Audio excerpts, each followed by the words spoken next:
প্রিয়জনের সঙ্গে ঈদ উল ফিতর উদযাপনের পর রাজধানীতে ফিরতে শুরু করেছে নগরবাসী। কমলাপুর রেল স্টেশনে আছেন সহকর্মী শিউলি শবনম, সরাসরি যুক্ত হচ্ছেন তিনি। শিউলি, সকাল থেকে কয়টি ট্রেন এসেছে? ট্রেনগুলোতে যাত্রী কেমন ছিল?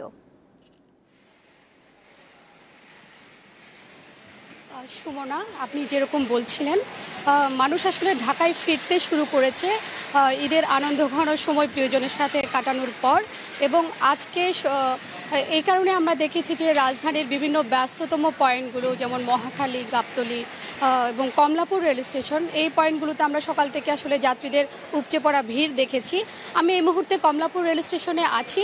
এই মুহূর্তে উপচে পড়া ভিড় না থাকলেও আসলে আমরা যেটা জেনেছি যে স্টেশন ম্যানেজারের সাথে কথা বলে, এখানে সকাল থেকে এই পর্যন্ত 15টা ট্রেন স্টেশনে এসেছে এবং 16টা ট্রেন কমলাপুর থেকে ছেড়ে গিয়েছে দেশের বিভিন্ন জায়গায়।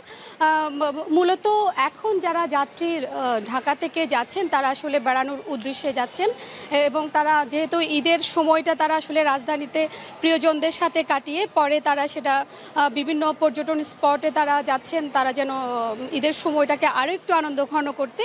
এবং যারা আসলে ফিরছেন তাদের মধ্যে দেখা যাচ্ছে সরকারি ছুটি এখনও রোববার পর্যন্ত, শনিবার পর্যন্ত থাকলেও অনেকেই চলে আসছেন স্কুলের ব্যক্তিগত কাজে এবং স্কুলের খোলা এবং বাচ্চাদের বিভিন্ন প্রয়োজনের কারণে।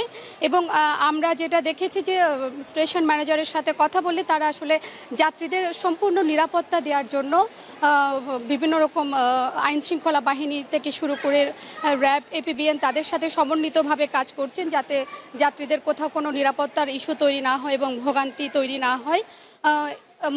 এবং এবারের ঈদ যাত্রা নিয়ে আমরা যাত্রীদের সাথে যখন কথা বলেছি, তারা আসলে আমাদেরকে যেটা জানিয়েছেন যে পুরো ঈদ যাত্রায় তারা আসলে নির্বিঘ্নে যাতায়াত করতে পেরেছেন এবং ফিরতি পথেও কোনো রকম ভোগান্তি ছিল না। এবং সবচেয়ে বড় যে বিষয় সেটা হচ্ছে এবার কোনো রকম টিকিট কালোবাজারি বা অন্য কোনো ইস্যু ছিল না, যার ফলে যাত্রীরা আসলে নিরাপদে নির্বিঘ্নে ঈদ যাত্রা সম্পন্ন করতে পেরেছেন। তো সার্বিকভাবে বলা যায় এবারের ঈদ আসলে যাত্রীদের কাছে একটা আনন্দময় যাত্রা ছিল।